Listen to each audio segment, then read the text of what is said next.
नमस्कार साथियों। UP police constable की तैयारी जितने भी अभ्यर्थी कर रहे हैं उनको मैं एक बात बताना चाहता हूँ कि सभी लोग अपना स्टडी कर रहे हैं, मतलब कोई किसी माध्यम से पढ़ रहा है, कोई किसी माध्यम से, और एग्ज़ाम डेट को लेकर बहुत सारी भ्रांतियाँ हैं। तो मैं बताना चाहता हूँ कि देखिए, एग्ज़ाम डेट का तो मेरे ख्याल से कि जुलाई में ही होगा, ठीक बात, वो तो क्लियर है।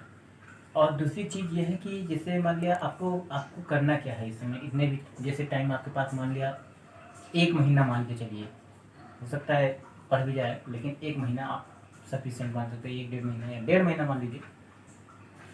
तो उतने में आपको करना क्या है, जैसे जितने भी अभ्यर्थी अगर वास्तविक में तैयारी कर रहे हैं तो उन्होंने पहले से ही कहीं ना कहीं पढ़ाई कर ली है, क्योंकि री एग्ज़ाम है, एग्ज़ाम नहीं है।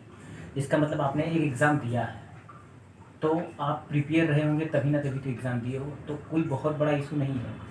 तो जितने भी एस्पायरेंट हैं या अभ्यर्थी हैं तैयारी कर रहे हैं, उनको मैं बता देना चाहता हूँ कि मतलब कोई टॉपिक वाइज या बिल्कुल शुरू से पढ़ने की ज़रूरत नहीं है।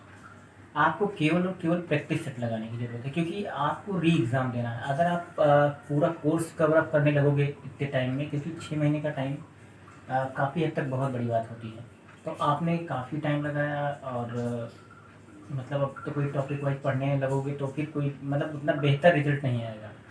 तो आपको करना क्या है, सबसे पहली बात क्या है कि आप अ, कोई भी कोचिंग संस्थान का या कोई भी पब्लिकेशन की आप टेस्ट सीरीज ले लीजिए। अगर आपको ऑफलाइन कंफर्ट फील हो रहा है तो ऑफलाइन ले लीजिए, आपको ऑनलाइन कंफर्ट फील हो रहा है तो ऑनलाइन ले लीजिए। तो मैंने मतलब ऑफलाइन लिया है, एग्जाम्पल ऑफिशियल ये है यूट्यूब चैनल जो है, ये देखते हो, वहाँ से मैंने परचेज किया है। तो इसके सेट मैंने लगाए 10 सेट, 10 के 10 सेट सॉल्व किए। इसमें कंटेंट जैसे हूबहू, मतलब जैसे क्वेश्चन में पूछना चाहिए, मतलब यूपी पुलिस कांस्टेबल में, वैसे इसका लेवल है, उससे थोड़ा हाई भी है।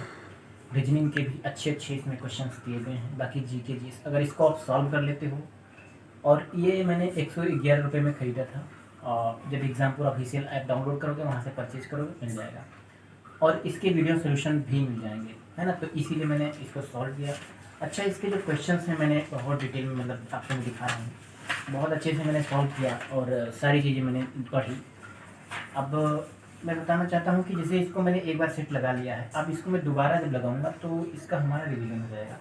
अच्छा, मैं इसका प्रमोशन नहीं कर रहा हूँ, मैं बता रहा हूँ क्यों क्यों बता रहा हूँ, क्योंकि इसकी वीडियो सोल्यूशन हमको मिली है, और ये हमको जैसे ऑनलाइन में थोड़ा बहुत दिक्कत हो सकती है। देखिए, मैंने ऑनलाइन लाइब्रेरी में बैठ बैठ के मतलब 8-8 घंटे पढ़ाई की, मुझे बहुत सारी प्रॉब्लम मतलब झेलनी पड़ी। मुझे मेरे आँखों में फ्लोटर हो गया था, कोई दिक्कत हो गई थी, मैंने दिखाया तो बताया कि ऑनलाइन पढ़ाई पे थोड़ा मतलब कम कीजिए। और मैंने मतलब मेरे जैसे ईयर्स, मतलब मेरे कान में कुछ दिक्कत हो गया, तो मैंने दवा मतलब दिखाया, ये हमारे पूरे डिटेल में। तो उससे ये पता चलता है कि मतलब जैसे मान लिया आप पढ़ रहे हो, तो अभी मेडिकली अनफिट हो जाओगे तो क्या मतलब रह जाएगा। इसीलिए ऑनलाइन पे ना मतलब जोर देके ऑफलाइन पे जोर देना चाहिए, है ना। इससे तो बहुत अच्छी बात होगी, क्योंकि मैं अपना व्यक्तिगत राय बता रहा हूँ, क्योंकि मैंने बहुत अ, अ, मैंने खुद मतलब मेहनत किया और समझा, है ना। मैं पहले बिलीव नहीं करता था कि ऑनलाइन पढ़ना चाहिए, बहुत अच्छा होता है, सब लोग वैसे ही बताते हैं कि ऑफलाइन पढ़ो, लेकिन मैंने बहुत सारे चीज़ें सेक्रीफाइस करना पड़ता है। दिक्कत क्या हो जाएगी, मान लिया आपके कान में दिक्कत हो जाए, आँख में दिक्कत हो जाए यार, तो आप जिस चीज़ की तैयारी कर रहे हो उस लायक ही नहीं रह जाओगे, तो क्या मतलब बनेगा। इसीलिए किताबों पर ज़्यादा बिलीव कीजिए, है ना। तो मैंने एक ये रोजगार भी था, अंकित अंकित भारती सर का है, ये मंगाया मैंने। ये मानसिक अभिरुचि है, मेंटल एप्टीट्यूड, इसके क्वेश्चन 15-16 क्वेश्चन आते हैं। आपने पेपर दिया होगा, और मतलब जो अब ये हाल ही में हुआ था पेपर फरवरी में, तो उसमें क्वेश्चंस कितने क्वेश्चंस आए थे, ये 17 फरवरी 2024 का फर्स्ट शिफ्ट का है।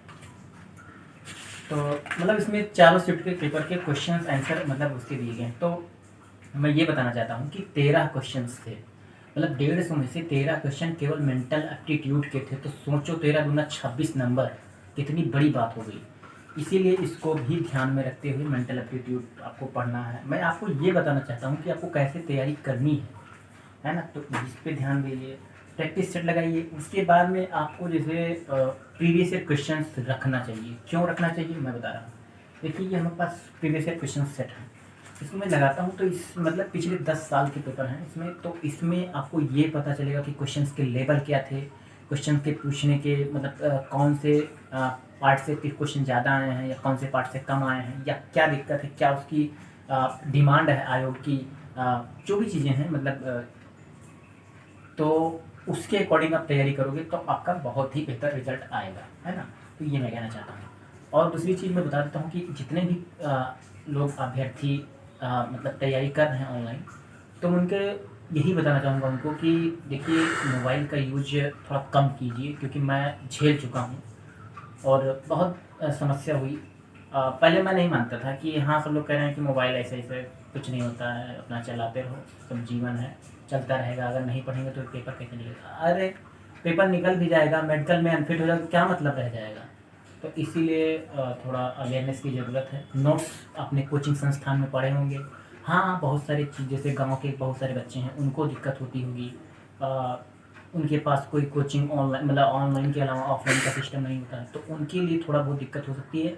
लेकिन वो भी ईयरफोन मतलब हटा करके वीडियो देखें तो सही है ना। और बंद कमरे में वीडियो, जैसे बहुत क्या होता है कि जीएस के क्वेश्चंस चला लेते हैं और लाइट बंद करके अपना आराम से देखते रहते हैं, ये भी गलत बात है।